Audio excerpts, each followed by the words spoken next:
त्यांचे जे मागील सभेचे जे प्रश्न त्यांनी जे मांडलेले असतात त्याच्यावरती चर्चा झालेली असते ते मिनिट्सच या इतिवृत्तामध्ये नसल्याने सदरची सभा आज तहकूब केलेली आहे.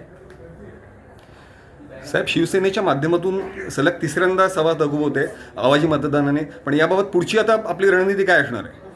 तेच तुम्हाला सांगतो की मला नाही घाबरू आणि मी कशाला घाबरू या पद्धतीचं कामकाज या अंबरनाथ नगर परिषदेमध्ये जाणीवपूर्वक प्रशासनाला हाताशी धरून हे भाजप आणि मित्रपक्ष करत आहेत असा आमचा आरोप आहे.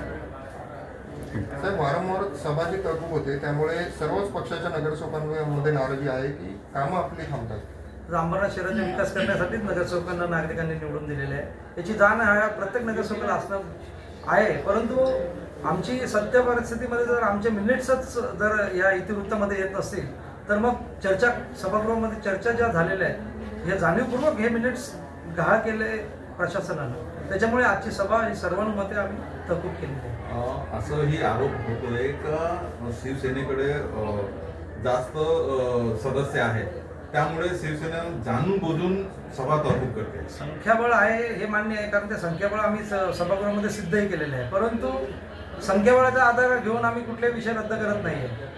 प्रशासनाच्या गलतान कारभारामुळे व प्रशासनाला हे सत्ताधारी जे आहेत म्हणजे भाजप आणि मित्रपक्ष हे त्यांना सहकार्य करत आहे आणि त्यांच्या दबावामुळे प्रशासन हे गलतान कारभार करत आहे, त्याच्यामुळे आम्ही या सभेला तहकूब केलेले आहे. तहकूब झालेली सभा पुन्हा कधी होणार आहे ते नगराध्यक्षांनी जर चर्चा करावी आणि आम्हाला सांगावं. आज शिवसेनेच्या माध्यमातून आम्हालाही विकास हवा आहे ना अंबरनाथ शहराचा. आज शिवसेनेच्या माध्यमातून आवाजी मतदानाने जी सभा तहकूब झालेली यावेळेला हात उंचावून भाजपने सुद्धा आमची त्याला विरोध आहे म्हणून त्यांनी हे दाखवलं. मग त्याच्या बाबतीत शिवसेनेला एक लोकांसमोर वेगळं पाडण्याचा प्रयत्न भाजपाकडून करण्यात येतो असं आपल्याला वाटतं. तेच तुम्हाला सांगतो, अंबरनाथ शहरामध्ये आज गेले 25 वर्ष शिवसेनेची सत्ता आहे आणि या अंबरनाथ शहराचा कायापालट आमचे लाडके खासदार आदरणीय संसदरत्न श्रीकांत शिंदे साहेब यांच्या मार्गदर्शनाखाली, तसेच आमचे मुख्य नेते एकनाथजी शिंदे साहेब, तसेच आमचे आमदार यांच्या ह्या प्रयत्नातून पाठपुराव्यातून एवढे करोड रुपयाचा निधी या अंबरनाथ शहरामध्ये आणलेला आहे आणि त्याच्यामुळेच हा अंबरनाथ शहराचा विकास झालेला आहे. पूर्वी या अंबरनाथ शहरामधले जे रस्ते होते ह्या रस्त्यांची दुरावस्था एवढी होती की इथून जर लादी नाक्यावरती जायचं असेल तर 15-15 मिनिटाचा कालावधी जायचा, परंतु आज ती परिस्थिती नाही आहे. आज संपूर्ण शहरातले रस्ते, इव्हन छोट्या छोट्या 10-15 फुटाचे रस्ते सुद्धा कॉन्क्रीट करण्याचं काम या शिवसेनेच्या माध्यमातून अंबरनाथ शहरामध्ये झालेलं आहे.